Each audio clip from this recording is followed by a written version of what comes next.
The Sin City Classic just wrapped up a couple of hours ago, and while it was a buggy mess technologically and production-wise, for example, it took them almost 12 hours on day one since the start time to wrap up, meaning it was about 3 a.m. my time when they finally ended. They were supposed to start at 3 p.m.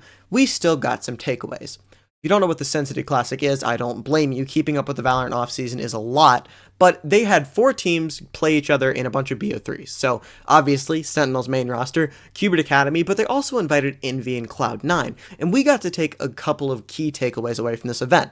Number 1, Penny is the truth for C9, and I think that this event, even though they got last, showed that they have a lot of promise. But Envy have had, the doubters. There's always going to be doubters from Envy, but a lot of people in those doubters are saying that, they're not as good as they appear, they're just farming tier 2 teams off of aim.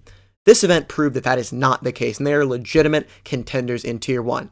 You can see right there, that's Curry, not Inspire. He was actually having to sub in for Inspire, and even with that, they took down Cloud9, a team that, like it or not, is an actual contender in Americas this year. In this video, we're going to go into how they did that and why Envy are legit and cannot be stopped, except for the Grand Finals, where they were stopped by Sentinel's main roster, but we're not going to talk about that. Go ahead, like and subscribe. I haven't been making videos because I can't, but we're trying to get back in the swing of things, so like and subscribe, it'd mean a lot, and let's get into it. It didn't. Now, one really cool thing that the Sin City Classic does is allows you to go ahead and listen to the comms. You can see uncensored presented by Razor on your screen right here, and Envy's comms on this round are fairly simple. They end up going in here, and then once Kane says, hey, Ox is up A long, they go into a C-split and win out the gunfight in Garage. I did just want to note that out because on rounds that I talk about, and there are the, uncensored comms, I'll talk about what the teams actually said, which, in my opinion, it's pretty cool to be able to hear those comms and see what's up. Regardless, Envy win this round pretty easily. They called a timeout beforehand, and it's 3-1. It's 4-3, and C9 have so many ults. If you look back here, they have 4 ults, and they're 1 away from Zelsis. And especially in this comp, where every ult, except for Omen, is pretty high impact, you need to do something. Envy know this. They can't just plant and let all of these ults still be at the disposal of C9, so they send Kane A. They do this almost every round, in fact, but this round, he gets a lot deeper. And what happens is beautiful. It draws out Viper here. He just waits down here, waits, breaks this alarm bot, and it draws out the Viper. But wait, C9 still have so many ults at their disposal, so what do? Well, it's fairly simple. You go to plant, and then it draws out the Sova ult as well. You can see C9 have a protocol for this plant right here, and he's forced off of it. But at the end of the day, the pit does not matter at all. Kane just comes back to B, and the Sova ult finds really no value. It only stalls plant for about, 5 to 10 seconds. And after that, it's so awkward for C9 to try and get back into the bomb site that the call ends up being a save fairly quickly. You'll see right here, Poppin just starts spamming, and he ends up getting 1, and the call gets made to save even after he gets that 1. He ends up getting a second, but he doesn't need to. You'll see right here, he gets this spam. I want you to watch very closely Penny's movement up here, what he's doing. Eggster was here, which is why he's still there, and then Zelsis is on this flank, but I want you to watch what he does. The second he moves back, right here, that's the call to save. The second he goes back, Zelsis is saying, okay, let's save, it's all good, our money's kind of weird. The only issue is that Zeppa ends up dying anyways right there, but it doesn't matter. Poppin over-aggresses a little bit, and the call to save is made. Zelsis is sitting here trying to contain, but eventually it goes back A main as well. A really good round by Envy, understanding that you cannot let them have all of those ults, drawing out 2 high-impact ults, and winning that round.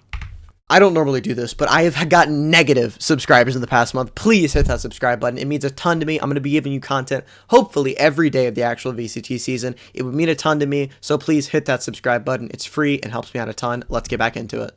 And this is the beauty of conditioning something. See, this cage is something Kane has done pretty much every round. He'll start out towards A and do these cages. And because of that, C9 see nothing amiss. In fact, if you'll direct your attention over towards the C part of the map, they are actually more worried about C. You'll see here, Poppin gets seen by Vic. The smoke goes down and everything. Viper even comes off of B to help reinforce C because nothing's amiss, right? Kane does this cage every time. Why would something be different? They dart sewers in case he's lurked up. He's not. And again, they're more focused on C where only one player is. In fact, Poppin starts droning as well, and Oxy gets extra, but there's no real movement to come help them. because of this drone, because of this noise that Poppin's making. And again, nothing's amiss because you've conditioned this cage. Hey, that's going to happen. Nothing's crazy. But what you're able to do once you have that is have the element of surprise here. Kayn kills Oxy, and again, everyone's still on this side of the map because they were so worried about the drone from Poppin. Once this kill goes down, the round should be over. It's a 3v4. Envy are going to do Envy things and just push up off the ISO shield. Kayn goes back, kind of baits there for Ion. Ion, bang, bang, tries to end the round. Unfortunately, Zelsis is going to get one and then actually kill Kayn, but he's not actually going to end up clutching this. But it just goes to show how well Envy play the game on a macro level as well, because that cage is something that's taken rounds and rounds to condition C9 that it happens. You don't just do that out of the blue. Great round. But Envy don't get any more, so they will in the half 5-7. Now, Kayn is on the Cypher here, and his setup is pretty simple. For the record, I have no idea why he's on the Cypher. There's no official reason being given. The roles would have still worked if you go by what players have played in the past, but I digress. I don't know. Inspire is normally on the Cypher here, to be 100% fair, so maybe they thought, Curry or Ion couldn't fill it as well as Kayn could. Regardless, Kayn starts C as well as C9, but his trip does get broken after it's picked up. You can see it was shock darted by Xeppaa. Now, though, is when C9 actually go into their execute. They have 2B main. They're going to try and muck up the rotates a little bit as they go on to A, but Eggster is there, knows that they're A, and once Curry gets this kill, Oxy does, probably the most impressive thing done in the entire Sin City Classic. I want you, right now, to tell me what is going to happen here. There are players on both sides of Oxy. He's full paranoid and has nowhere to realistically go. Somehow, he gets out while full blind, gets the kill onto Curry right there. That is genuinely more impressive than I think a lot of people realized at the time. Envy, this is probably the quintessential Envy round, by the way, get 2 kills, and they're too busy spraying the bodies, as Xeppaa is going to get those 2. But they still win the round anyways. Despite playing around, despite the tomfoolery, they hit the 6-7 right there and win this pistol and snowball it for the rest of the game. Now, the bonus round for C9 is, to be frank with you, not great. They don't ever really figure out what they want to do within the round. And what I mean by that is, as soon as Eggster shows this outlaw over here almost killing Zelsis, they don't commit towards C, they don't commit towards A, and they end up regrouping in the kind of mid-spawn area. Well, with that, as Kayn again replaces the trip, by the way, I think that replacing trips, picking them up and replacing them when you know they're going to get darted is an undervalued thing. I think a lot more Cypher players need to do it, to be quite honest with you. Kayn did a great job, especially for his first game, or one of his first games on Cypher.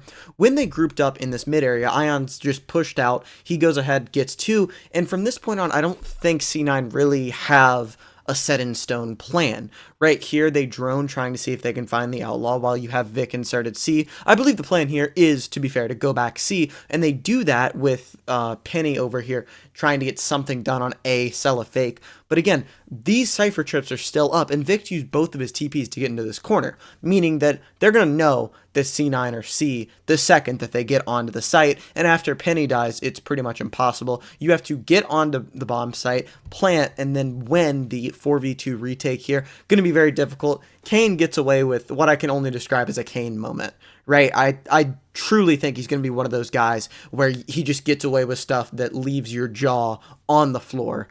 Here, it's, just a little bit of tomfoolery. It's not necessarily a mechanical thing, but it still is insane he's able to get away with that. But one thing that I want to point out is the team play. Again, this is what Envy will get criticized for, if they're criticized most of the time, is, tier 2 competition, which obviously they can't help, and this is tier 1 competition, but the team play, instead of just one guy going crazy. You can choose to look at this as, oh yeah, Kayn got 2 with a Bucky and got them this round. But what you don't notice is Eggster full blinding this guy. This guy is paranoid. Bang, bang, bang. Envy win their bonus round. Great stuff. Oxy starts this round off by saying, I'm done. This isn't working out. No, I'm kidding. But he does go far ahead of the utility. Now, there's 2 theories on this. Number 1, he goes faster than he should, and the utility doesn't get there. Number 2, this play is for a Sova darting alone. They think just Poppin's going to be here, and Oxy can slide and kill him. regardless of which play it was, he dies because there are two people here. The utility not there quick enough. The dart doesn't scan quick enough. Smoke, etc., etc. However, C9 do get a bit of hope here. Ion, he's decided to gift them the numbers advantage here. Ease out goes, his gun isn't in his hand. Zelsis able to save Zeppa right there, and now 4v4. But the issue then becomes when Envy get all of this space. You'll see that drone sees nothing. They know they have A main control, and then they end up trying to pivot B here. They do get the bomb down, and they do get the pit. But Curry, who, granted, hasn't had the best game. He didn't have the best series, although, again, for a sub, it's very difficult to put up big numbers like that, especially when you consider he's playing normally in Tier 3 tournaments, and this is against a Tier 1 roster. But regardless, he's able to go ahead, get a kill, get another, and you'll see right here, once the pick goes down, he's going to get those two. Bang, gets another, and that's how the game ends right there for Envy. They go on to win Bind, and it was a great showing for them.